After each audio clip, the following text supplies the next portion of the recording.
presence of SA-3 missiles in the centre of the town, in Bamako, in Mali, poses a direct threat to the civilian population. It's in the heart of Bamako. It would only take a small fire to set the missiles off. And with 85 of them there, the consequences of an explosion in that location would be catastrophic.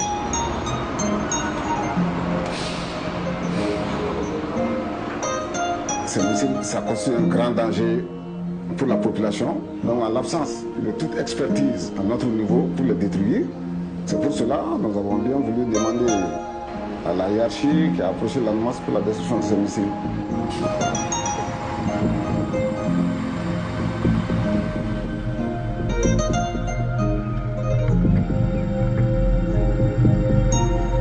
There were 85 SA-3 Soviet missiles stored in the Bamako town centre. We brought them up to Tintimbagu, which is 80 kilometres from Bamako.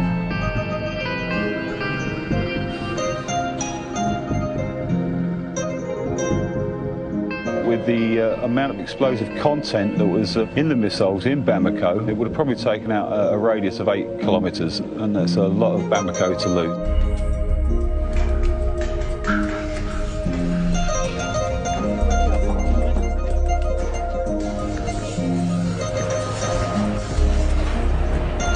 Okay, safety checks. Let's start working through and stripping out.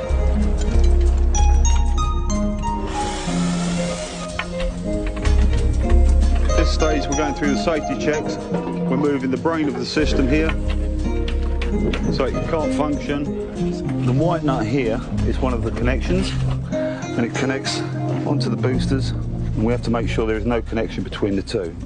After that, we're going to take off the actual nose and remove the detonator.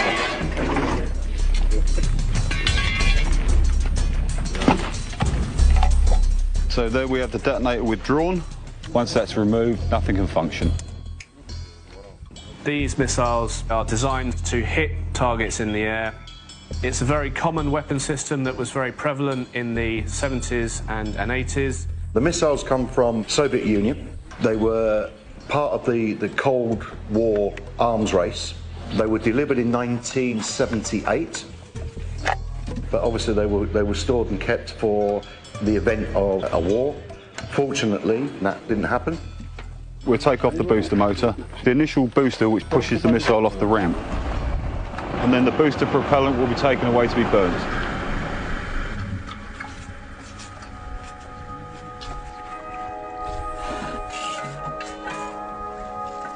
This is the initial booster fuel which lifts it off the ramp.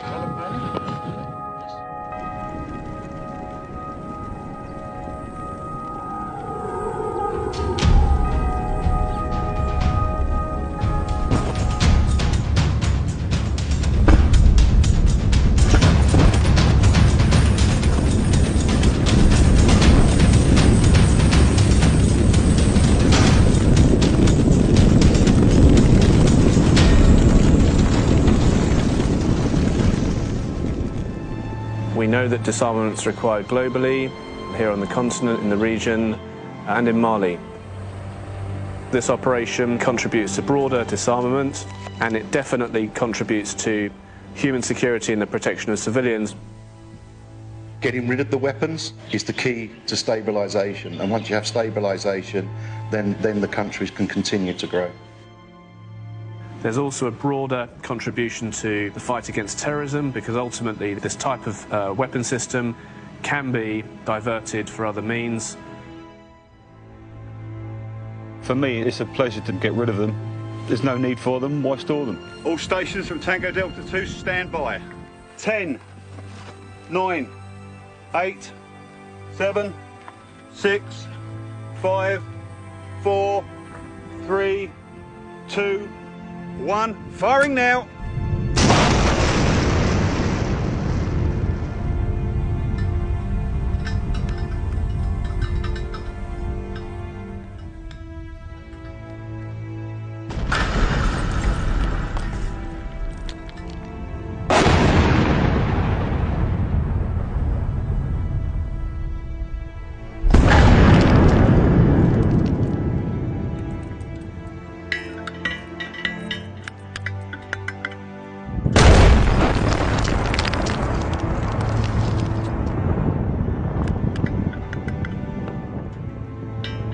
On va continuer à parler de sécurité. Alors vous êtes l'un des pères de l'armée malienne, une armée qui a été anéantie et humiliée en 2012.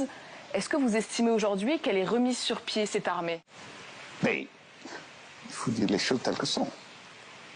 Le matériel que l'armée avait, ce matériel a disparu.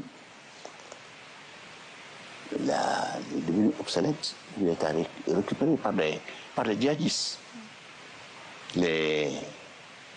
Ceux qui n'ont pas été récupérés ont été détruits par les autorités du Mali. Alors, du coup, qui porte la responsabilité de la désintégration de l'armée? Eh bien, ceux qui ont fait la révolution dite de mars 91. Ça, il n'y a pas de doute, tout le monde le sait, tout le monde le dit en République du Mali. La responsabilité incombe à ceux-là.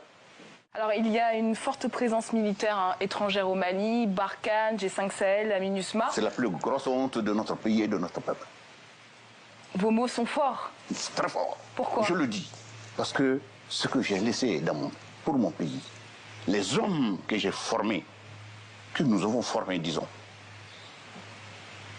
Je vais vous dire, il y a un général soviétique qui a vu les MiG-21 voler. Et, comme le président, vous savez, les pilotes qui sont en l'air, c'est nous qui les avons formés. Pour avoir la qualité de ces gens-là, il faut aller en Israël.